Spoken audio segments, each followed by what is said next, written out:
E nesse momento, quem vai compartilhar da palavra do Senhor, quem vai pregar a palavra do Senhor nessa manhã é a Adriana Quintana. Quero convidar ela aqui à frente.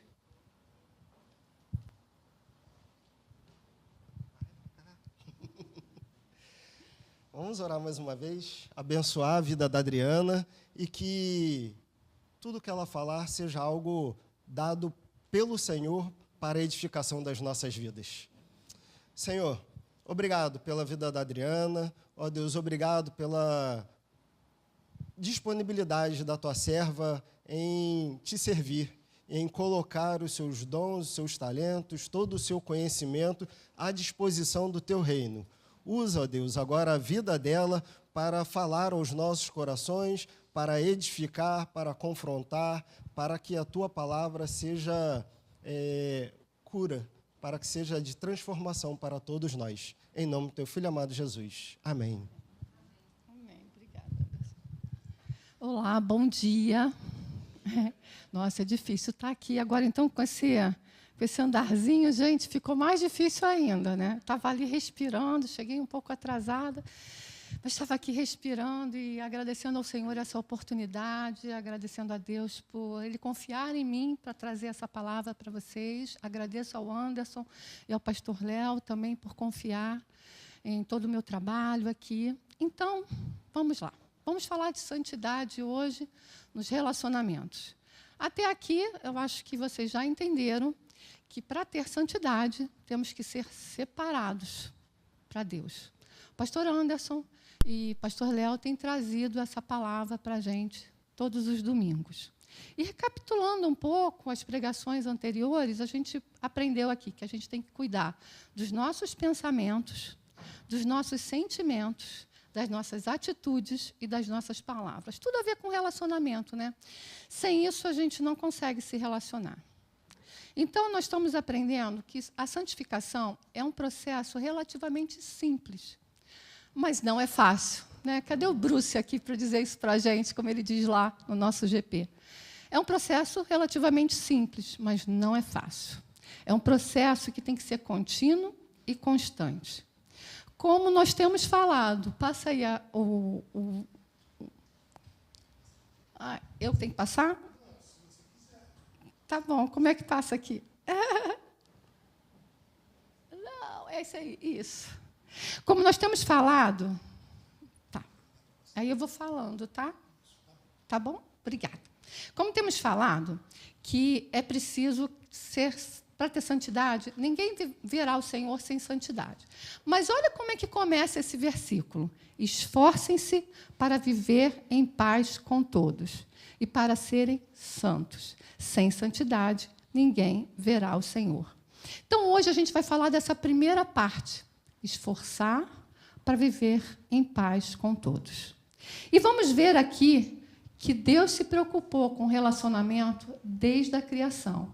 Então, eu vou pedir para vocês abrirem as suas Bíblias. Quem não tem Bíblia, por favor, peça ali o irmão Bruno. É logo no iniciozinho, gente. Eu até brinquei um pouco com o Anderson aqui, que eu não sou pregadora, eu sou psicóloga. Eu não sou pastora, eu sou psicóloga. Mas a minha psicologia ela está a serviço do Senhor. E como ela está a serviço do Senhor, nós vamos começar pela palavra. Sem a palavra, sem Deus, não somos nada. Por isso que eu peço para que vocês abram a Bíblia. Em Gênesis 1, 27. Esse não está no slide, não, tá? Quando estiver no slide, eu falo com vocês. Obrigada. Gênesis 1, 27. Criou Deus o homem à sua imagem. A imagem, Deus o criou. Homem e mulher os criou. O propósito de Deus para criar o homem, o propósito primordial era uma conexão com Ele. Era um relacionamento com Deus. Deus queria estabelecer essa conexão entre Ele e o homem. Tanto que Ele visitava Adão todos os dias no jardim. Eu tenho certeza que, à medida que nós vamos nos relacionando cada vez mais com Deus, a gente vai conseguir se relacionar e ter paz para viver uns com os outros. Eu não tenho dúvidas disso. Mas Deus também falou para o homem que não era bom ele viver só. E aí eu vou pedir para você avançar um pouquinho a sua Bíblia em Gênesis 2:18, porque Deus fez uma companheira para o homem, carne da sua carne. Gênesis 2:18. Então o Senhor Deus declarou: não é bom que o homem esteja só. Farei para ele alguém que o auxilie e lhe corresponda. Então, partindo da criação, fica claro que Deus se interessa no relacionamento dele conosco e se interessa no relacionamento de nós com os irmãos. E isso começou num relacionamento de casal. Aqui eu não vou enfatizar esse relacionamento, mas em outra oportunidade a gente pode vir e falar sobre isso. Mas, então, se Deus se preocupou com relacionamentos e fez esse relacionamento para que nós possamos nos relacionar com Ele e um com o outro, então, qual é o problema? Qual é o problema? O problema é o pecado. A queda afastou o homem de Deus. Aí eu quero te perguntar uma coisa. Quando seu filho faz alguma coisa errada, quantos têm filhos aqui? Quando seu filho faz alguma coisa errada, você chega para o seu filho e fala assim: o que você fez, fulano? O que é isso que você está fazendo? Não é assim que a gente faz? Mas Deus não fez isso com Adão. Deus não fez isso com Adão. Por que Deus não fez isso com Adão, se é isso que a gente faz um com o outro? Se é isso que a gente faz com o nosso esposo, com o nosso filho, com nossos amigos? Por que você não fez isso? Olha o que você fez para mim.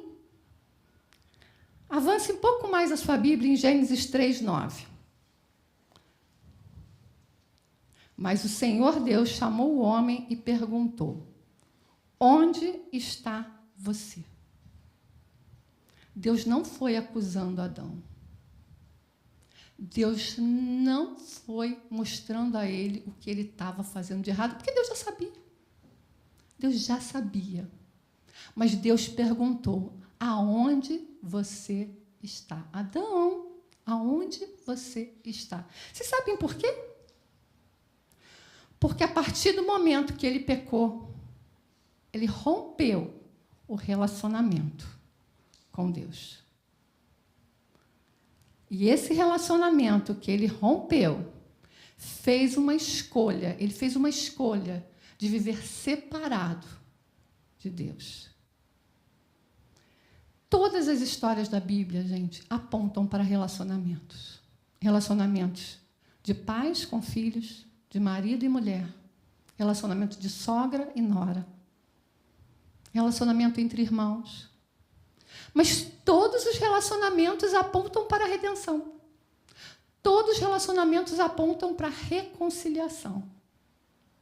Não fomos criados para sermos ilhas e vivermos sozinhos. Porque é isso que fazemos quando nos machucamos. Ficamos isolados. O isolamento não é de Deus. Fomos criados para nos relacionar, primeiro com Ele e depois uns com os outros. Mas essa ponte, nós precisamos de uma ponte, e essa ponte tem nome. Essa ponte é Jesus Cristo. Coloca lá o segundo slide. Em 1 Tessalonicenses diz assim, 4:7, né? Porque Deus não nos chamou para a impureza, mas para a santidade. Viver afastado de Deus é viver na impureza. E Deus nos chamou para a santidade. Em nosso estado caído, fica impossível glorificar a Deus. Impossível. Como está escrito lá em Isaías 59:2. Mas as suas maldades separaram vocês do seu Deus, e os seus pecados esconderam de vocês o rosto dele. E por isso, ele não os ouvirá. Quem quer ser ouvido por Deus? Eu quero. Então, nós precisamos largar as nossas maldades. Jesus veio para restaurar esse relacionamento entre nós e Deus. Esse relacionamento vertical. Sem esse relacionamento vertical é a cruz. Aqui não temos mais a cruz, né? A cruz, primeiro, o relacionamento com Deus, para depois o relacionamento entre uns e outros. Porque senão, gente, a gente vai fazer uma bagunça. Uma bagunça. Então, a primeira pergunta pode passar. Primeira pergunta, né, que o Léo e o Anderson gostam de botar. Primeira pergunta é: como está o seu relacionamento com Deus? Esse é o princípio de tudo. Sem esse relacionamento com Deus, não adianta a gente falar de relacionamento marido-mulher, não adianta a gente falar de relacionamento com filhos, nada vai adiantar. É relacionamento com Deus. Vocês vão parar durante essa semana e se perguntar e falar no grupo pequeno como está o seu relacionamento com Deus. Sem esse relacionamento com Deus, só seremos espinhos, um espetando o outro. Mas prestem atenção, porque eu quero ir além disso. Pode passar mais um, João. Em 1 João 1,9, Deus diz o seguinte: se confessarmos os nossos pecados, Ele é fiel e justo para perdoar os nossos pecados e purificar de toda injustiça. Preste atenção, né? Perdoar os nossos pecados e nos purificar. Precisamos confessar para Ele, precisamos chegar para Ele e dizer as nossas maldades, os nossos pecados, o que temos feito de errado. Mas eu quero ir um pouco mais além. Mais uma, João. Eu quero ir lá em Tiago 5,16. Portanto, confesse os seus pecados uns aos outros e orem uns pelos outros, para serem o quê? Gente? Curados. A oração de um justo é poderosa e eficaz. Preste atenção que aqui ele vai além de ser perdoado. Ele quer nos curar. E que cura é essa que Tiago está nos falando? É a cura da alma, do rancor, do ressentimento, da raiva, de alguém que nos machucou. Por isso que precisamos ser curados. O sentimento de vingança só vai tirar a nossa paz. Agora, é a próxima pergunta, João. Vocês querem ser curados? Eu quero. Jesus fazia essa pergunta quando fazia alguns milagres, não é verdade? Entendem agora por que Jesus fazia essas perguntas? Porque ele queria curar, além de perdoar. E para isso nós precisamos desse relacionamento com Ele. Dessa forma nós chegamos aqui, na nossa igreja. Cheio de problemas. Marcos, eu vou pedir para você me ajudar agora. Eu vou fazer uma dinâmicazinha agora, né? Porque como uma boa psicóloga, a gente tem que fazer dinâmica, né? Então, esse pote aqui vai representar a igreja, como nós chegamos aqui. E o Marcos vai colocar dentro desse pote, dobra, tá, amor? Vai colocar dentro desse pote trauma. Dobra, senão não vai dar certo. Dobra. Vai colocar dentro desse pote como nós chegamos aqui. Nós chegamos com traumas de infância, traumas de alguma coisa que nos aconteceu, insuficiência, nós não nos sentimos suficientes, né? Falta de perdão. Muitas vezes chegamos aqui, não vamos perdoar, ele não merece, não vou perdoar ninguém. Rancor. Chegamos com mágoas, uma má água, uma água parada. Ressentimento, aquilo que a gente está vivendo de novo. Rejeição dos pais, rejeição, às vezes, num trabalho. Abandono. Nos sentimos, às vezes, abandonados pelos outros, pelos nossos pais, pela nossa família. E é assim, gente, assim que a gente chega na igreja. Todos aqui. Às vezes a gente olha para o lado, a gente nem sabe o que o irmão está sentindo ou passando. E aí, de repente, o irmão fala alguma coisa e a gente se espinha. Se a gente continuar assim, Como é que a gente vai ficar? Marcos coloca como a gente vai ficar se a gente continuar assim.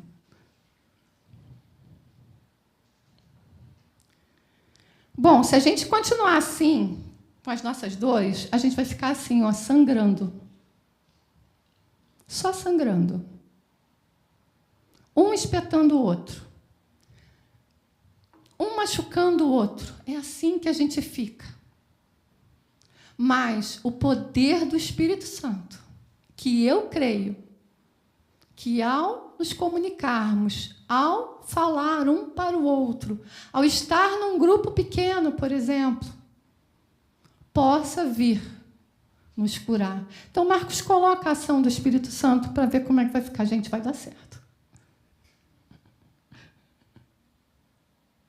Ai.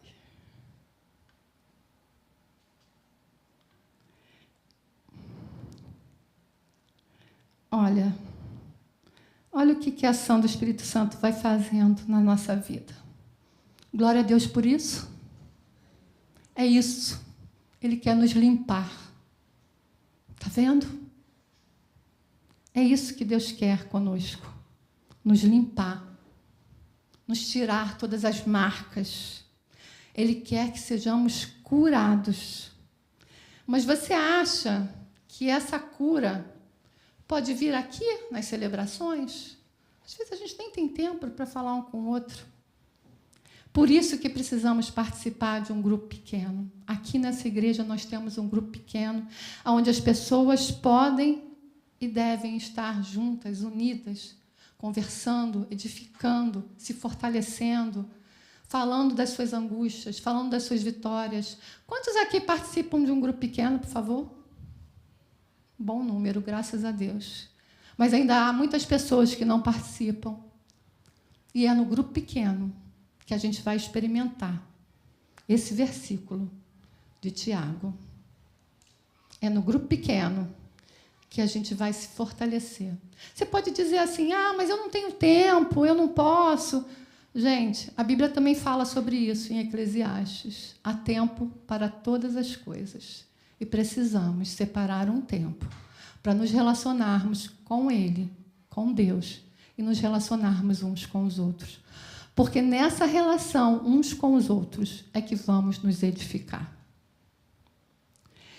Para vocês terem uma noção como é importante relacionamento, nós temos um geneticista aqui, e eu descobri que tem uma pesquisa, Jeffrey Hall, acho que é isso que fala.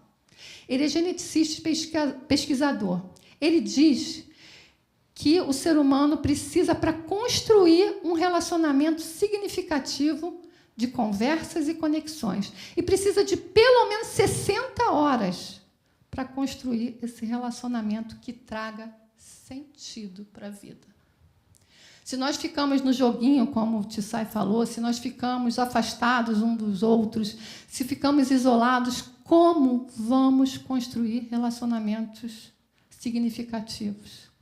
Não só aqui na igreja, mas comece dentro de casa, na sua família. Como vamos construir relacionamentos significativos? Dedique-se a se relacionar. É claro que a gente não pode se relacionar com um número grande de pessoas, mas podemos nos relacionar com quem está mais próximo, não é verdade? Não é assim que a palavra diz? Nosso próximo. Se não buscarmos esse amor de Jesus para nossas vidas, esse relacionamento, vamos continuar sangrando e ferindo uns aos outros, até mesmo aqui dentro da igreja. Vamos continuar ferindo, apontando os erros e não amando como Jesus nos amou. Pode passar mais um. Jeremias 6,14 diz assim: eles tratam da ferida do meu povo como se não fosse grave. Paz, paz, dizem, quando não há paz alguma. Esse mundo diz que a gente precisa de paz, fala não às guerras. Jeremias já falava naquela época, buscando arrependimento do povo. Mas sem essa reconciliação com Deus, essa paz, a gente não vai conseguir. Quer curar suas feridas? Volte-se para Deus. Sua dor Gente, a nossa dor é real, é grave. Mas ela, aos pés da cruz, ela pode ser transformada. Esse mundo procura uma paz mentirosa e nos confunde, achando que a gente vai encontrar paz em algumas coisas. E não é verdade. A paz está no relacionamento com Deus. E aí, a partir desse relacionamento, nós vamos buscar a ter paz uns com os outros. Gente, o Brasil é um dos países de maior número de pessoas ansiosas no mundo. Segundo a Organização Mundial de Saúde, em 2019, estimou 9,3% da população brasileira, 18,6 milhões de pessoas, sofriam de transtorno de ansiedade. Notem, isso antes da pandemia, 2019. Em 2024, o Brasil ficou em 4º lugar no ranking de país de maior nível de estresse.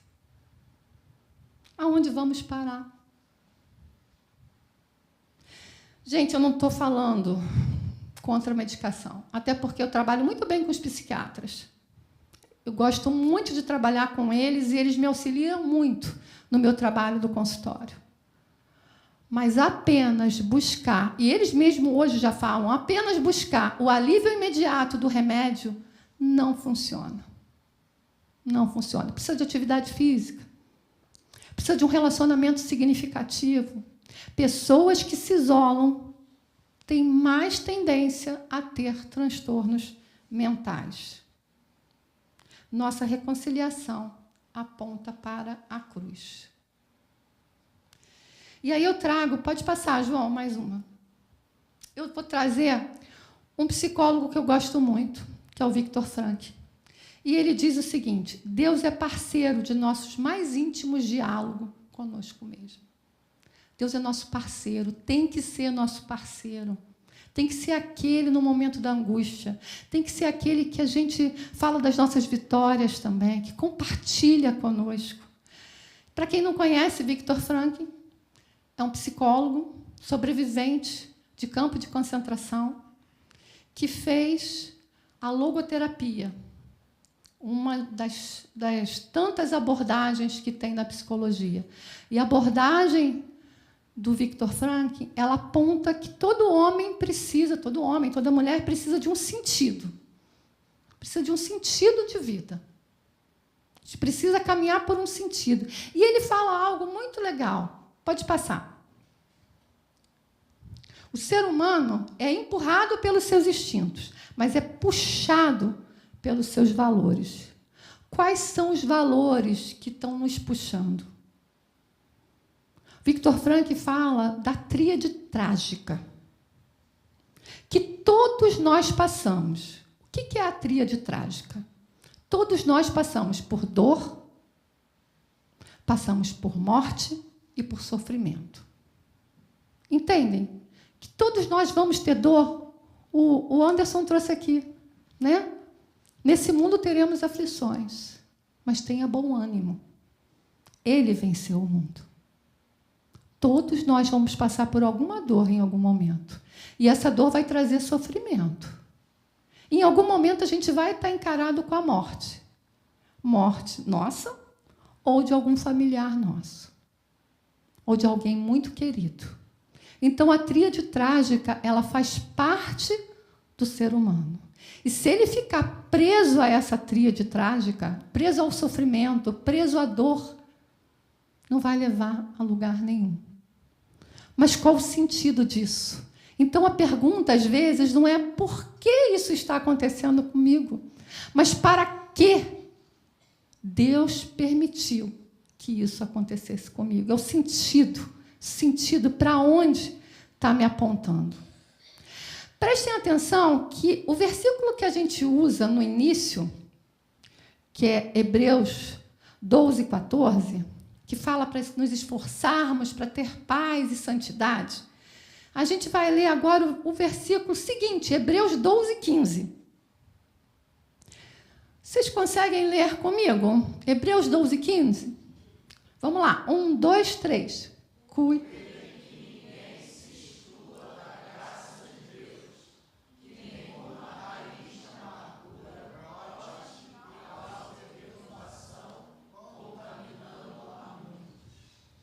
entende que a gente precisa cuidar um dos outros para que não brote essa raiz da amargura. A Bíblia diz que a raiz da amargura é o princípio de muitos males, muitos males.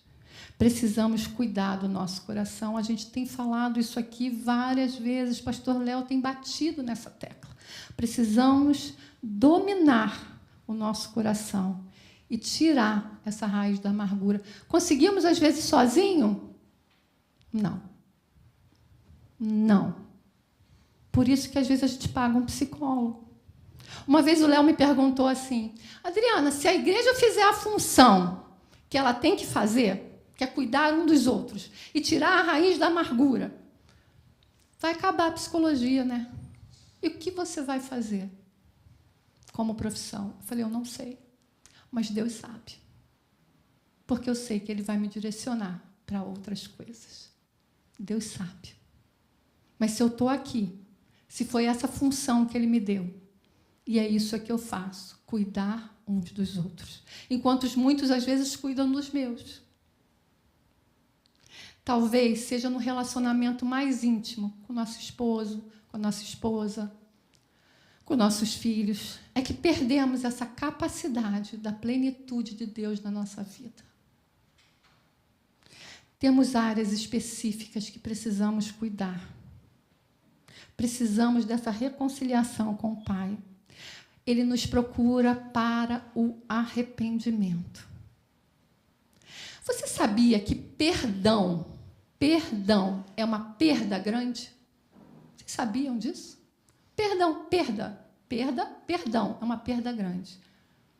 Vocês têm ideia do que Jesus fez para nos perdoar? Qual foi a perda que Jesus teve? Ele perdeu a própria vida. Ele se entregou por nós. O que você está disposto a fazer para perdoar? Essa é a pergunta. O que eu estou disposta a fazer para perdoar? Qual é a perda que eu preciso ter? Sem perda não há perdão. Perdão precisa de esforço. Não é fácil. É renunciar à vingança. É entregar o ressentimento, o rancor e a angústia. Jesus foi enfático nisso, lá em Mateus 5, 23, 24. A respeito da importância de acertarmos os ponteiros com os nossos irmãos. Porque se você estiver apresentando sua oferta diante do altar e ali se lembrar do seu irmão tem algo contra você, deixe a oferta ali, diante do altar, e vá primeiro se reconciliar com seu irmão. Depois apresente a sua oferta. Em outras palavras, não se aproxime de Deus se você não estiver em paz com todos. Mas nós aprendemos. Quem fez celebrando aqui? Quem começou fazendo celebrando aqui? Marcos, Luciana, é verdade, Uri, Pelúzia, André. Quem fez? Precisamos orar para que esse... Ana Lúcia. Precisamos orar para que esse ministério volte nessa igreja. Porque nós aprendemos no Celebrando que nem sempre é possível chegar no nosso irmão e pedir perdão. Nem sempre é possível fazermos isso. Porque isso pode trazer algum mal. Imagina, você lembra, Deus te traz à memória uma pessoa que você precisa perdoar lá na sua adolescência. Aí você vai procurar essa pessoa está casada, essa pessoa já tem a vida dela, você vai procurar essa pessoa. Pode trazer mal para essa pessoa. Então, nós aprendemos no Celebrando que nem sempre isso é possível. Mas, se for possível, Deus vai te mostrar. Por isso que é tão importante esse relacionamento com Deus, porque conforme você vai se relacionando com Deus, Ele vai te mostrar a quem você deve realmente pedir perdão e a quem você deve, sim, procurar um amigo, um pastor, uma pessoa de confiança, um relacionamento significativo na sua vida para conversar sobre aquilo. E aí, sim, você ser perdoado e curado. Pessoas feridas ferem, pessoas curadas perdoam e saram umas às outras. Concluindo, o relacionamento com Cristo é preciso dar atenção à sua palavra, que levará um desenvolvimento natural da santidade. É por isso que, como crentes, devemos buscar a santidade, deixando a sua verdade e seu Espírito, que é santo, operem mudanças dentro de nós. É sempre de dentro para fora, queridos, nunca de fora para dentro. Não saia daqui. Se Deus mostrou alguém no seu coração que você precisa pedir perdão, não saia daqui correndo para pedir perdão para essa pessoa. Ore, entregue isso a Deus primeiro. Se relacione com Ele. Pergunte a Ele como fazer isso. Se entregue a Ele. Deixar o que está dentro de nós, mostrar ao mundo que temos uma vida separada, uma vida santificada. Sem ela, ninguém verá em nós a santificação. Ele nos deu tudo, gente, tudo. Deus nos deu tudo para termos uma vida santificada. Ele caminha conosco, Ele nos transforma. O seu Espírito Santo faz mudanças em nossas vidas que a gente não acredita. Eu não estaria aqui se eu não tivesse passado por isso. Se eu não tivesse passado por essa experiência. É um processo. Não acelere o processo. Não é fácil, mas é possível. Quero orar por você aqui hoje. Quero orar pelos relacionamentos. Abaixe sua cabeça. Eu vou orar por vocês, eu vou orar pelos nossos relacionamentos. Não só os relacionamentos uns com os outros, mas nosso relacionamento com Deus. Abaixe sua cabeça. Levante sua mão discretamente, porque eu quero orar por você. Você que sentiu no seu coração que precisa de perdão, precisa largar o ressentimento, precisa largar suas mágoas, entregar nos pés da cruz. Pai amado, eu quero orar, Senhor, por cada um aqui, Pai. Por cada um que sentiu, Senhor, no coração, Senhor, que precisa mais de Ti, que precisa se relacionar mais contigo, Pai. Pai, eu sei que o Senhor está à porta e espera cada um de nós, Senhor, para o arrependimento. Meus irmãos estão aqui, Senhor, com o coração quebrantado, querendo se arrepender, Senhor, e chegar mais próximos de Ti. Não queremos mais machucar uns aos outros, Pai. Queremos, Pai, viver uma vida santa, queremos nos esforçar para viver em paz, Senhor. Queremos cuidar dos nossos sentimentos, das nossas palavras, das nossas atitudes, Senhor. Senhor, cuida, Senhor, dos meus irmãos, cuida da minha vida, cuida da minha família, Senhor. Muito obrigada, Senhor, porque a minha família e igreja precisa de Ti, Senhor. Pai, restaura, Senhor, relacionamentos que aqui muitos já acham que estão acabados, Senhor. Mas restaura, Senhor, aponta para a cruz, Senhor. A Tua cruz aponta para a reconciliação. Dê força, Senhor, dê sabedoria, Senhor, dê direção, Pai, para cada um de nós. Pai, obrigada, Senhor, pelo sacrifício do Teu Filho Jesus por nós, Senhor. Obrigado, Senhor, porque isso só foi possível, só é possível por causa de Jesus Cristo em nossas vidas. Pai, eu Te agradeço, Senhor. Em nome de Jesus eu oro. Nos leva, Senhor, para a volta do jardim. Nos leva, Senhor. Amém.